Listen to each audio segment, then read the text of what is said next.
God is holy, and there is none like him. Hallelujah. Let's just lift up our hands and worship him. Hallelujah.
Siyabusela siyabingelela abathandekayo egameni lenkosi nemsindisi wethu Jesu Kristu.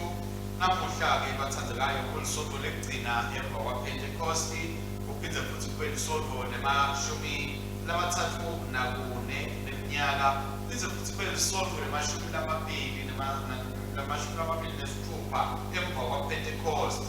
Le kulusuku-ke bazalwane lesigubha ngalo Kristu inkosi. So namhla isuku lesigubha ngalo Kristu inkosi, njengoba nje dinga amashumi amabili nakunye kuyo inyanga yeLweti. Sekulisonto lekugcina eminyakeni, sitawube sesingena esontweni lekucala leminyaka lomusha wekhalenda yelibandla. Ifundo namhla abathandekayo litholakala ekhasini lemashumi lasikhombisa ku-electionary, bese encwadzini yetinkonzo ifundo namuhla litholakala ekhasini lemakhulu lamabili nemashumi lasiphohlongo nesiphohlongo, page 70 lectionary, page 288 iprayer book. Inkonzo yethu namhla abathandekayo, siyabonga uNkulunkulu losinikele ithuba ukuthi besingenta sibe khona sibe kanye nani. Inkonzo yethu yanamhla bazalwane kunami umfundisi Sigudla kanye nababe Cyprian Dlamini. Ifundvo-ke idibeka lolu hlobo. Isifundo sekucala sikuSamuel wesibili, isahluko semashumi lamabili nakuthathu, ivesi isahlukwana sekucala sokugcina esahlukwaneni sesikhombisa. Libubo nemakhulu nemashumi amathathu nakubili, sicala isahlukwane sekucala siyogcina esahlukwane selishumi nakubili. Bese isifundo sesibili sitholakala encwadzini yeSembulo, isahluko sekucala sicala lesine isigaba sesibili selivesi siyogcina esivesini lesiphohlongo. Bese livangeli-ke bathandekayo, ivangeli elinandzisa kwaJohane logcwele isahluko selishumi nesiphohlongo, sicala kufundza esahlukwaneni semashumi amathathu nakuthathu siya esahlukwaneni semashumi lamathathu nesikhombisa. Ngoma yanamhla-ke bazalwane sitawube siyihlabela ngoma yelibandla iDDM, ngoma yelibandla. Nangabe-ke sithi sinesono siyadiyeka, leqiniso alikho kithi, kodwa asilivuma nono tethu uNkulunkulu wethembekile futhi ulungile, tawusithethelela nono tethu abuye asihlambulule konke ukungalungi.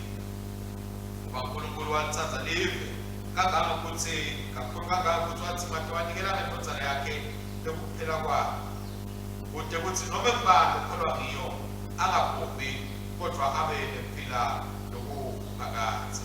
Siyabonga igadi yenkosi yethu Jesu Kristu lesihlambululako usuku sihlale sele ngokugcwele sibe ngabangcwele. Ngakho-ke bathandekayo, asivumeni intono tethu siqinisele ngakuqinisekile kuyigcina imithetho kaNkulunkulu, siphile ngelithando nangekuthula nabo bonke abantu.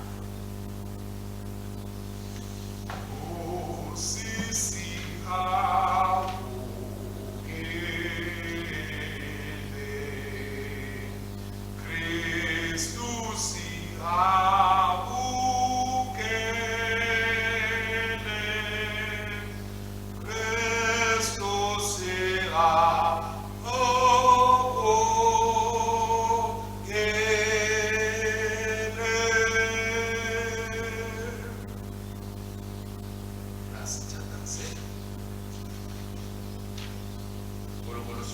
thina bakwethu losezulwini siyathoba siyavuma ukuthi sonile kuwe kulicala lethu sonile ekucabangana ukukhulumana nokwenda nangakwethu ukufanele esikwende ngenxa yokuthanda yakho Kristu Nkosi yethu senzelele konke esikwenzile seshe sikhona ukuhamba lusha kutegama lakho uLubuno somandla lothathelela bonke abaphenduka ngeqiniso akasihawukele asithathelele iqondo lethu asikhulule kudo asimise asithuthele bonke asigcinele nasempilweni okuningi ngaye Jesu Kristu Nkosi yethu amen. Asithandaze uNkulunkulu longedulu kwako konke lonebukhosi nemandla sicalo nesiphetho sethu busa enhlitweni tethu usiqonzise ukuthi sethembeke sikhonde loyo lotako angumsinzisi longuye yedwa aphinze aphile abuse kanye nawe ebunyeni bamoya longcwele uNkulunkulu munye nyalona phakathe amen.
Siyabonga namhlanje siyabonga namhlanje ukuthi uNkulunkulu lophakeme uNkulunkulu lofanele idumo lonke uNkulunkulu longusifakazi bawethu lomuhle sisothela kuwe emzimandla wonke sitendlala phambi kwesihlalo sakho sitendlala phambi kwamandla akho sibonga bawethu longcwele nalithuba losinike lona lokuthi inkosi besingahlanganyela evini lakho sikukhonde sihlanganyela evini lakho Jehova sikudumise sikubabade sikuphakamise namhlanje bawethu longcwele sengilo lolusuku Nkosi lapho siletha khona ebusoneni bakho sithi Nkosi wena dubeka nomlisa bawethu longcwele empilweni yethu unise imvula yelivi lakho kude kokuthi sithe ukukhula kuwe Jehova kude kokuthi sithe ukwathi wena namhlanje bawethu longcwele sisakubekela Jesu Kristu ayinkosi akabuse empilweni yethu yena ke Nkosi ukuthi bafike mlomo wami lesithi abantu inhliziyo yethu kumeleke bamukeleke kuwe futhi Jehova nemntwana lethu ngaye Jesu Kristu Nkosi nomsindisi wethu amen. Bandla phasi siphindze ke sibavusele bathathekayo egameni lenkosi nemsindisi wethu Jesu Kristu amen.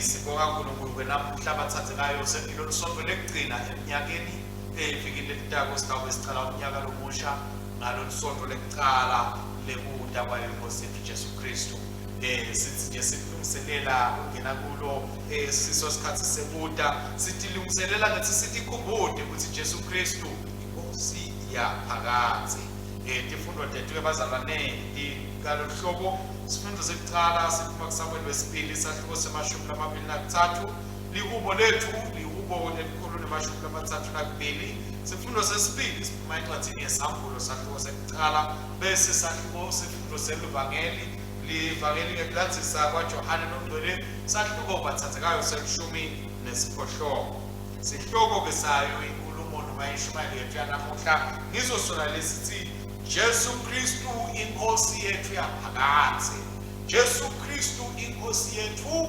yaphakathe sihambile ke bathathekayo letifundo tethu letemavikini ladlulile lambalwa lalapho tifundo tethu betibuka tindzaba tebantfu labatsatfu bazalwane lalapho besibuka timphilo tabo khona tindzaba letintsatfu leti lasibuke timphilo tebantfu labatsatfu sabuka bazalwane umsebenzi kaNkulunkulu kuletha inguquko etimphilweni talabo bantfu saqala-ke bazalwane sabuka impilo yaJobe sambona uNkulunkulu abuyisa konke lokwakumlahlekele eJobe saqhubeka sangenela indzaba yaNaomi naRuthi lalapho sabona khona uNkulunkulu amsebenzisa Ruthi kuthi agcine asangugogo wesitukulwane sayo inkosi yethu Jesu Kristu aqhamuke ekubeni abe ngumfelokazi sendlula sangena endzabeni yesithathu bazalwane lalapho sifunze khona kaHana lebeka kwatiwa ukuthi akadali akanabo bantwana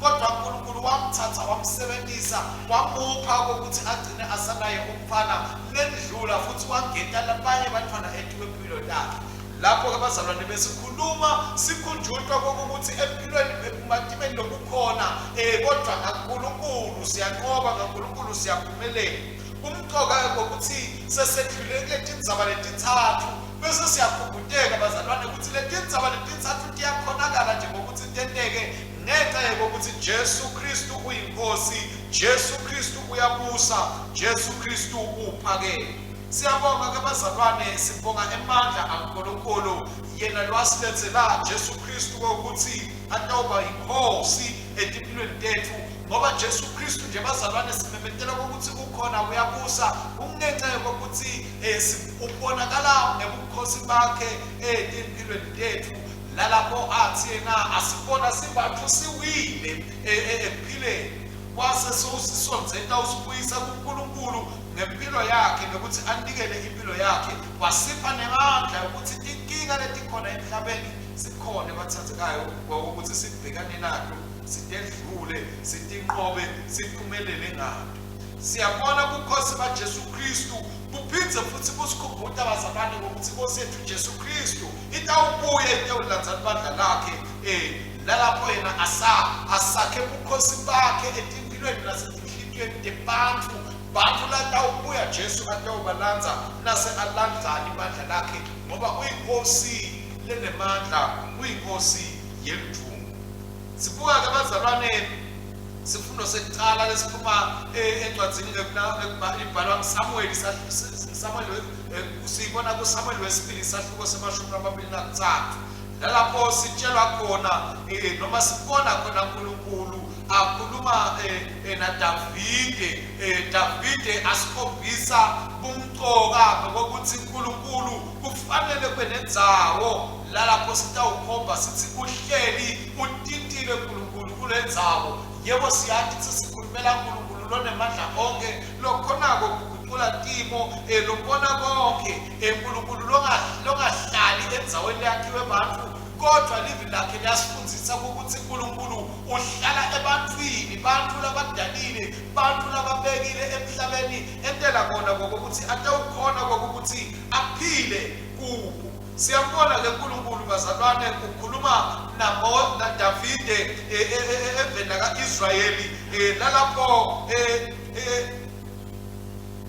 uNkulunkulu usikhombisa nasibuka abazalwane sibuka livenda kaIsrayeli lenamuhla siyeva nasifundza evini ukuthi kwaba nemakhosi alandzelana kodwa namhlanje sihleli sibuka indzaba yakhe Israyeli sitshela ukuthi uNkulunkulu wethembisa ukuthi uyawukwakha isitukulane saDavide babusi labayawubusa inguna phakathi siyathi ke bazalwane ukuthi bahambeka kwalahleka endleleni njengoba uNkulunkulu wethembisa ukuthi nangabe isitukulane sakho sitawuhlala evini lami sende lokungiko lensinde asende nami ngiyawugcina ubukhosi bakho kuze kube phakathi lokubuhlungu abazalwane ukuthi Israyeli wahamba walambela ukuthi enetintfo tasemhlabeni lokwambangela ukuthi alahlekelwe kulesethembiso uNkulunkulu labesethile kodwa uNkulunkulu lothembekile wasakha lesethembiso ukuthi angeke nje kusaba sethembiso lesitawugijima etintweni takamoya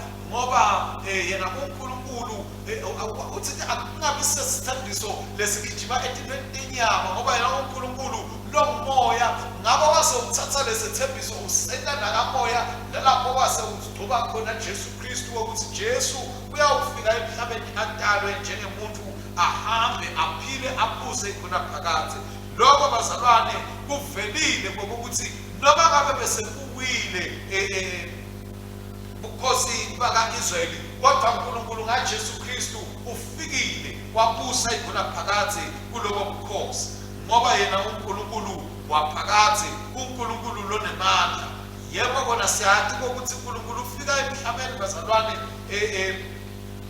ukuthi siyathi bazalwane ukuthi uNkulunkulu ukhombisa ubukhosi bakhe ngaye Israyeli kodwa Israyeli uyalahleka ngakho ke uNkulunkulu wasewethembisa ukuthi lo bukhosi uyawusale akukhombisa ngendvodzana leJesu Kristu ukuthi salokuba ngiyo inkosi yaphakathi uNkulunkulu angasabi inkosi kodwa kube nenkosi yaphakathi eyawubusa idona phakathi le namhla simemekela leyo ndvodzana leJesu Kristu le yakhona abathathekayo ukuthi ibambelele iqine ime enkosini kude kube sekugcineni njengoba nje namuhla abazalwane simbongelela uNkulunkulu ngokuthi ngale ndvodzana yakhe leJesu Kristu inkosi yamakhosi ingumbusi webabusi siyabona ke abazalwane uNkulunkulu nasifunza mhlambe lihubo lanamuhla lalapho sibona khona uNkulunkulu akhuluma naDavide ngokuthi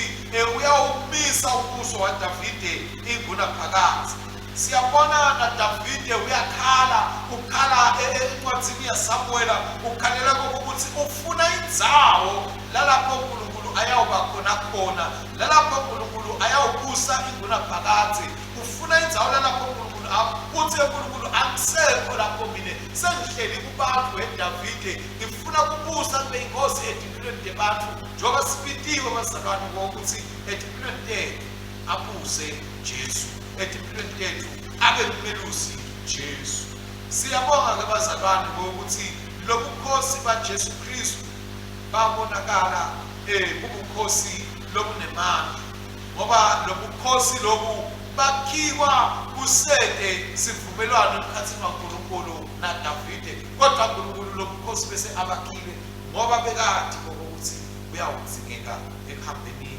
kwendlela Jesu ke sesifunza encwadzini yeHebheru usitshela ukuthi abevele asalungile asavele asalungele ngokuthi kuyawufika isikhathi lalapho uyawudzingeka ukuthi abe insinziso yebantu siyatshelwa ukuthi lo Jesu lo uma sesifunza encwadzini yeSamulo akanaso siqalo akanaso siphetho usiqalo nesiphetho tintfo tiqala kuye tintfo diphetha kuye futhi lokusho ukuthi abe khona eqaleni kwemhlaba lalapho mhlambe sasineko khona kodwa abe khona yena akha ubukhosi bakhe lokume inguna phakathi lenamuhla abathathekayo simbonga simdumisa ngokuthi lobo bukhosi solo kumile lobo bukhosi abuya unyakatiswa kodwa buya phakathi ngoba bukhosi benkosi yethu Jesu Kristu lesifanele ngokuthi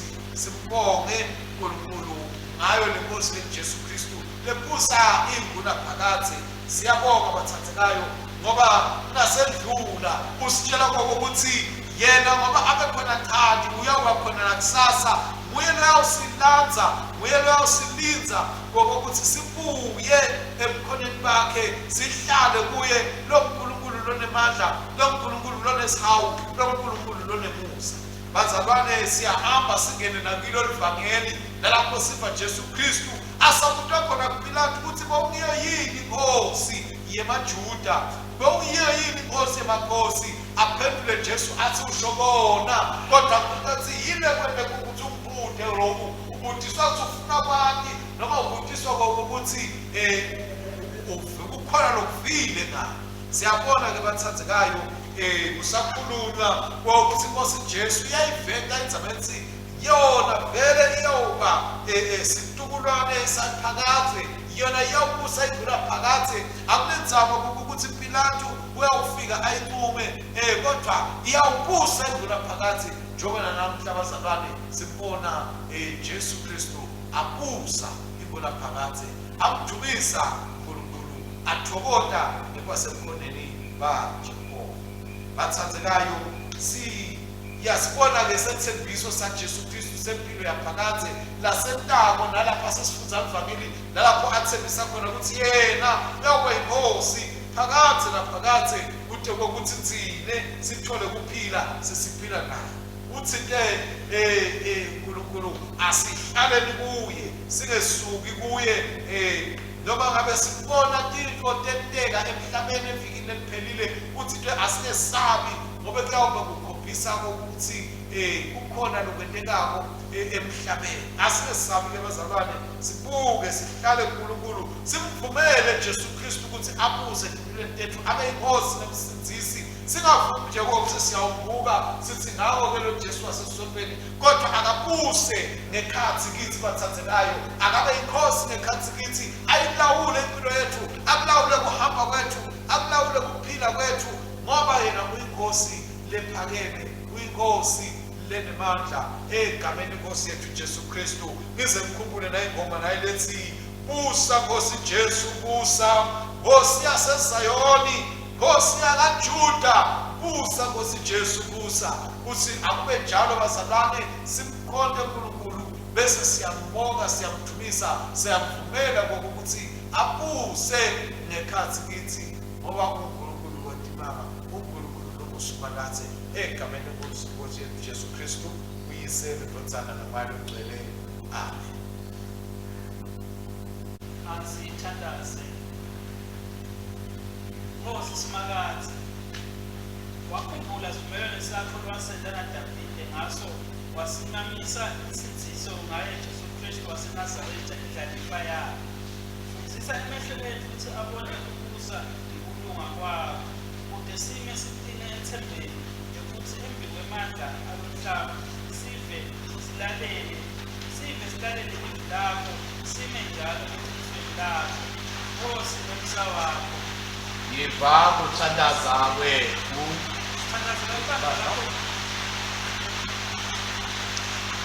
Tulo selilwa nathi asekusenda so ungadosinisa singathubeki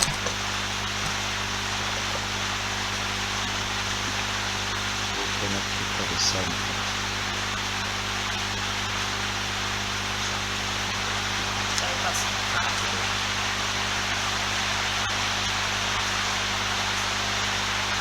sithandazela ibandla lakho lelingcwele ukuthi libe nemusa wokukukhonda ukuthoba nangekumangala, ube usipha ukukholwa lokutawusimama kude kube sekugcineni.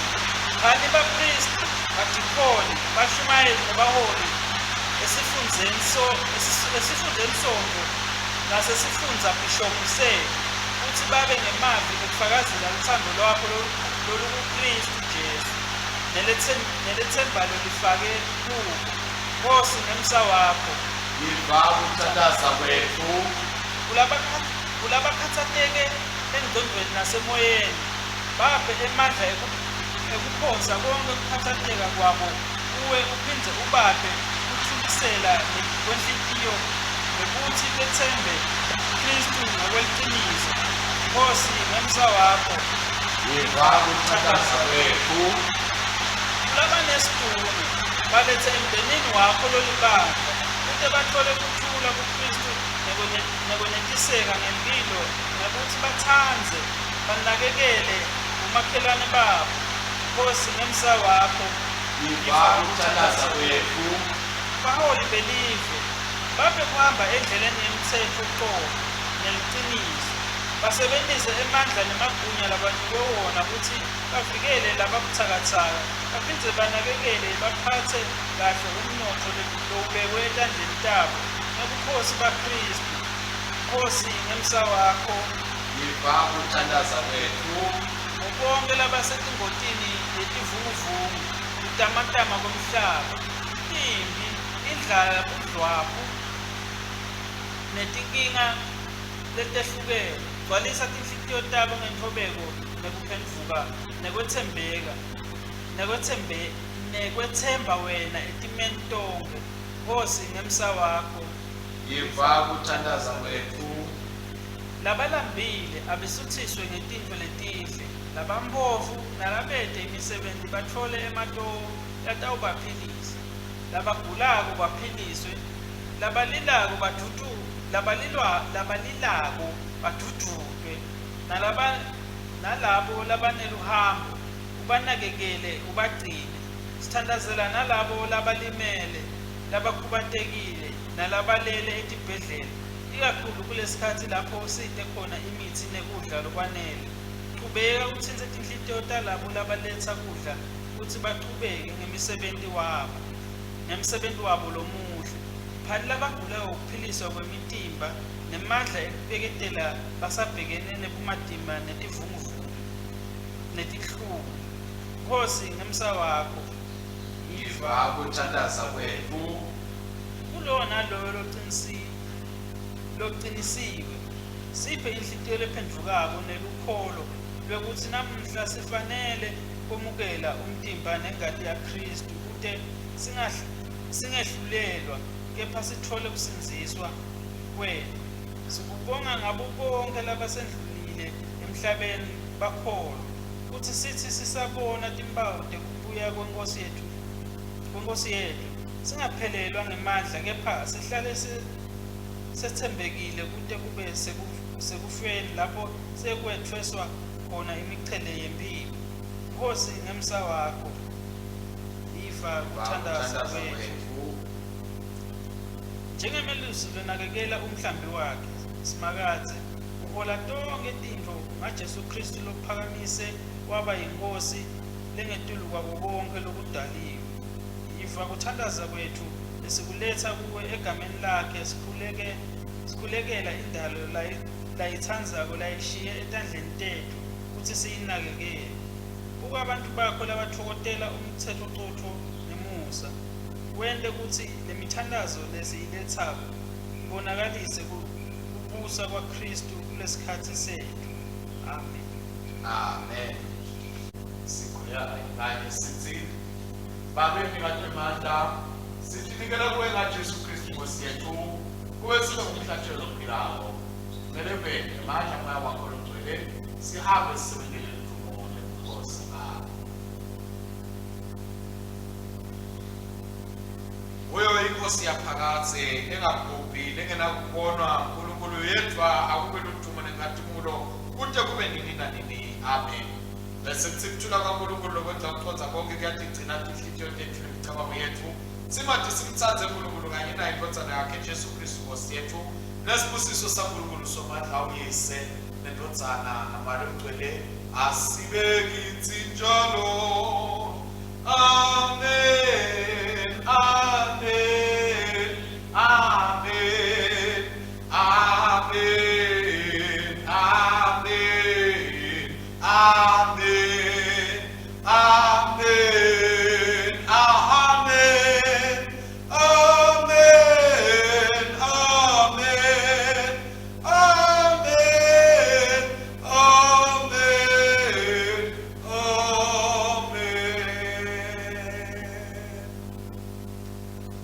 Siyabonga kakhulu bazalwane isikhathi senu, siyabonga kakhulu kuba nani futhi kulena nkonzo, siyethemba ukuthi inivuselele sisamkhumbula Jesu Kristu Nkosi yethu, siyawuphuma simkhonde simthokozise, siphinde simthokozele, siphinde simthathe ngoba yena uyinkosi lesithathile yaze yanikela ngempilo yayo, yaze yasisonzele yahlisa yatithoba ngenxa yethu kuthi thine sibe nempilo lomphakathi.